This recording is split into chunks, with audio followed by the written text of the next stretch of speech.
Hi there, Anna K. Morris here with your bonus video in this 3-part series. So this is video number 4. Thank you for watching. This was actually I wanted to shoot this video, all of the story of my friend Linda and what she created in Puebla. And I really wanted to do it justice. And honestly, last week when we got back, I was so incredibly, so tired. I wasn't able to, and the kids were both sick, and then I got sick. So anyway, it's a bit of a lag, but I'm happy to be here and be sharing about this. And a big part of it that I realized I needed to share this is this story that I'm about to share. So it's all about synchronicity, and it's all about speaking up. So let me explain.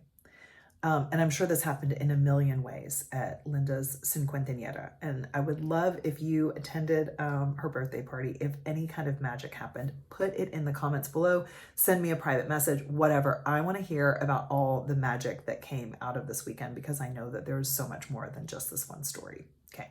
But this is the synchronicity of, like, when you put yourself in the flow of the world and the universe, like, things happen easily with very, very little effort, right? My friend Albina calls it effortless ease. There's a bit of effort, right? But it's in the flow and the feeling good. So it doesn't feel like effort, okay?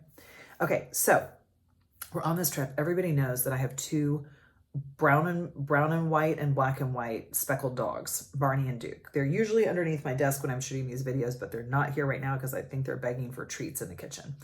But Barney and Duke are always with me. They're 40 pounds of just like goodness and love, and I just adore them. I mean, I love my kids too, but I had my dogs first, so I really love my dogs. Anyway, for a long time, oh, here's Barney. Here we go. Let's go ahead and show Barney. Hey Barnes, you want to say hi? There he is. Okay, hi Barney. Look at me, Barney. No. Barney's over these videos. He's very familiar. He's not dazzled by this. Okay, so I'm shooting a coaching video, Derek. Yeah, Derek's coming in too. It's a revolving door in the office right now.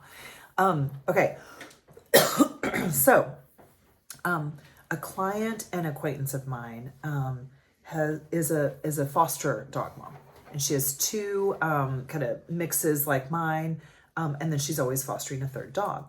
And months ago, I had seen that she is fostering this dog named Todd. Now, I'm going to put Todd in the picture below because you've got to see Todd. Todd looks like Barney and Duke had a baby brother, and his name is Todd. So he has Barney's like eye patch on his eye, but then Duke's kind of shape of face. And he's white and brown spots with the ears and the whole thing. Like, he's my dream dog. And so I've known about this dog for a while. Well, fast forward, we're in Puebla, Mexico, no kids, just me and Derek, remembering who we are before having kids, like world travelers. It felt so good to just like be there, be surrounded by other adventurous, world traveling people, because that's who Linda attracts. And it was just magical, right? And I see my friend Delia post about Todd and some very detailed stuff about Todd, about the kind of family that he's needing. She's really worked to get him to a place where he's able to be adopted full time, and he's, not quite as scared because he had some abuse and was really kind of scared. And now he loves riding in the car and cuddles and all the things. I see this picture of Todd. This was like on Friday morning, and I've decided we need this dog. Todd is our dog. I also love his name. I mean, come on. So Derek says absolutely not. Under no circumstances are we getting a 3rd dog, because we have a rule that we won't have more than 2 kids and we won't have more than 2 dogs, because we don't want to be outnumbered. So that's kind of 2 kids, 2 dogs. That's our limit. But I'm like, but a 3rd one wouldn't be that different. It would be fine. We could do it. And Derek is like, over my dead body. But he said that about Duke. So I'm thinking, like, I could probably win him over. I'll just go get Todd and bring him home for a little bit, and then I'll fall in love with Todd and we'll get to keep him. That's my tactic there. So I start telling some people at the birthday trip, not the party yet, about Todd. In fact, my friend Amy and Todd, I was like, don't you think we should get Todd? And I was like, actually, you guys should adopt Todd. So we're having this big laugh. It's, we're sharing with different people about it. So that's that. Didn't find any takers for this dog, unfortunately. And Derek still is not bending. So we go to the party that night, And we sit next to a couple, John and Molly, who we don't really know, haven't really talked to. And of course, I'm building my case to adopt Todd because I'm like trying to rally the troops that like, isn't this a good idea? A third dog really isn't that different from two dogs. Like we can pull this off. And Molly says, oh, I think my aunt would want that dog, you know, and people say stuff like that all the time. Except you have to remember, you've watched, I hope, the other 3 videos about Linda and who she attracts. So the kinds of people that I'm around at this birthday party, like 140 people, are the kinds of people who show up, right? Because we all flew to Puebla, Mexico to celebrate our friend Linda, and they also just show up in life. And so when they say something, I would assert that most of the group is count-onable. If that's even a word, it's probably not. Google it, I don't know. But let's call it count-onable. So when Molly said this to me, I'm thinking, yeah, people say that. But then my next thought was, yeah, but I'm at Linda's party and she's, even though I don't know her, she's probably legit. This is probably true. So let me just find out a little bit more about her aunt. So she starts telling me what kind of dog her aunt's looking for. And she pretty much describes Todd. So fast forward, I get a message, I get a phone call from her aunt and the next day, and we text back and forth about Todd. I connect her with my friend Delia, and on Saturday morning, a week later, I get a call from Delia to say that she is driving Todd to the OC. So she lives just, you know, north of San Diego in Laguna Beach, kind of the OC area. I only know that because I watch like Selling the OC, which I love.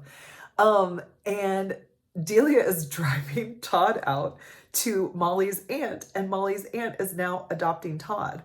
So the magic that came out of Linda celebrating herself, being a yes, of us getting over like me being dramatic about romantic relationships, and she still like is willing to be friends with me through all of that, and I'm willing to like accept that like I was a total mess for a while.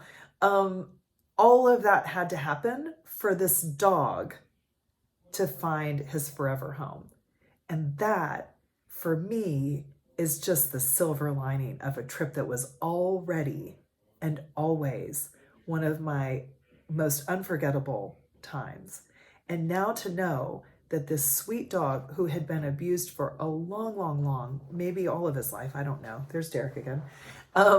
You know that people can see you in the reflection of the picture. I'm just saying hi. I like I'm walking around in my towel. I wish you would. I feel like sexual harassment in HR is not our specialty at this office, or maybe it is our specialty. It is our specialty. He's telling me to wrap it up. Anyway, so Todd is now going on a cross-country adventure with Delia to Southern California. And then Kathleen happens to have a beautiful condo in one of Delia's favorite locations, Dana Point, and is going to stay there and work remotely. And then, oh, it just so happens that Delia's best friend is going to be there. Like all of this magic. And that's the whole beauty of saying yes. When you start saying yes and being in the flow of your life, then magic will happen everywhere. And this sweet dog, who I have not met, but am dying to meet, and will totally go and visit him in California, and lots of other people that we met in Mexico that live in California, Molly and John especially. I love you guys, and I'm so grateful for you sharing about your aunt so that Todd could have a home. We'll absolutely be going out to visit him because now this like beautiful, sweet dog is going to have a home. All because Linda decided to have a birthday party, and all because I decided to speak up about, me adopting this dog, and all because Molly was willing to speak up about her aunt wanting a dog. Like all of these things had to happen. And I said no. And also Derek had to say no. So Derek's really proud of himself saying no, right? So I'm saying be a yes, but Derek's also like, but also be a no. Derek was a yes to our family and our current dogs, which I think is a better fit for Todd anyway. He needs to be an only child. So anyway, that's it for this 4-part series. Thank you for watching. It has been so much fun sharing about one of my favorite people and all of the stories and adventures. And I haven't even talked about our trips to India or Egypt or the trips that we will go on that I don't even know about yet. So find yourself somebody like Linda, surround yourself, or be Linda, right? Like be a yes, celebrate yourself, say the hard things, like be willing to be you. Because last I checked, there's not anyone else who will ever, ever, ever be you in the world. Not ever. Okay. I love you. I'll see you in the next one. Bye.